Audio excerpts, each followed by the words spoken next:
Good afternoon. Welcome to the 3:30 edition of UI7 News Update. I'm Peyton Wessner. A night full of college fun turned into a tragic nightmare late last night in Southern California, leaving at least 12 people dead. CNN's Paul Verkaman has the story from Thousand Oaks. If you're hearing gunshots fired, one person advising there's a subject inside shooting. An all too familiar dispatch as police get word of another mass shooting, this time in Thousand Oaks, California. 410-3, we got multiple people down. We need a lot of ambulances and fire. Sheriff's investigators have identified the gunman. They say he was a former Marine and known to law enforcement. In April of this year, deputies were called to his house for a subject disturbing. They called out our crisis intervention team, our mental health specialist, who met with him, talked to him, and cleared him. The horror began around 11:20 p.m. when the gunman entered the Borderline Bar and Grill. The country bar was hosting a college night, and it was packed with students.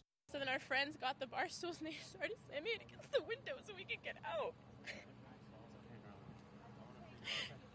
That's how we were able to get out.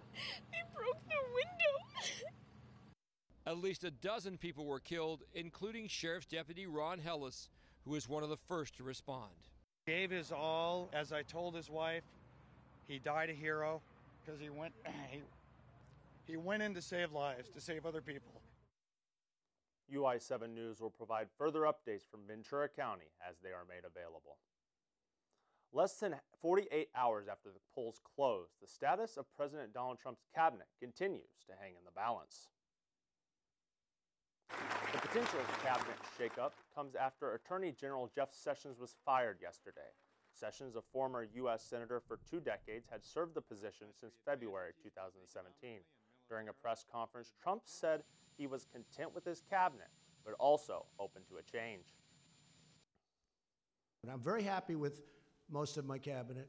We're looking at different people for different positions. You know, it's very common after the midterms. To fill the vacancy, Trump named Matthew Whitaker as the acting Attorney General. Whitaker is expected to oversee Robert Mueller's probe of Russian interference during the 2016 election. Whitaker has roots in the Midwest, specifically the Big Ten Conference.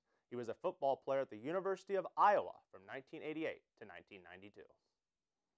Staying in the nation's capital, President Trump not only made news for the firing of Jeff Sessions on Wednesday. Why do I have my highest poll numbers? That's such a racist question. During his post-midterm election press conference, Trump and CNN's chief White House correspondent Jim Acosta had an intense argument when Acosta attempted to question the president about his choice of words. But do you think that you... May I ask one other question? Mr. President, if I may ask one other question, are you worried... That's enough. That's enough. Mr. President, I was going to ask one of the other folks... That's enough. Pardon me, ma'am. Mr. President... That's enough. Since the altercation, Acosta has had his press pass to the White House suspended indefinitely. CNN has pledged full support for their reporter in response. When you hear the words election in Florida, most of us think of the 2000 U.S. presidential election when there was a recount. Well, another recount may be in the future of the Sunshine State. On Wednesday, the state's incumbent Senator Bill Nelson called for a recount in his race against Republican Governor Rick Scott. Nelson said his opponent declared victory prematurely, and a retabulation is necessary due to the narrow margin. Under Florida law, a machine recount is required when the margin of victory is 0.5% or less. County election officials have until noon local time on Saturday to report unofficial results. It would be great to have some Florida sun peeping through right about now. Let's take a look at the upcoming 3-day forecast for right here in Champaign County. We're looking at mostly cloudy skies with no precipitation this evening.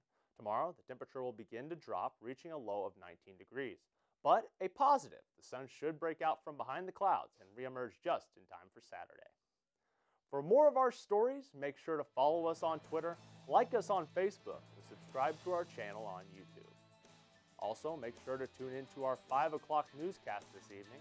Our anchors Dixie Limbachi and Shane Eisenhuth will have all the latest in the aftermath of the 2018 midterm elections. Until then, that is all for this edition of UI7 News Update. Thank you very much for watching. I'm Peyton Wessner. Have a fantastic afternoon, everyone.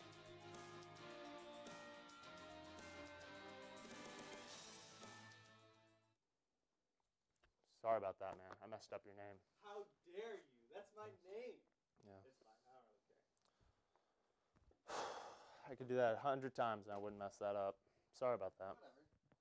You live. Yeah.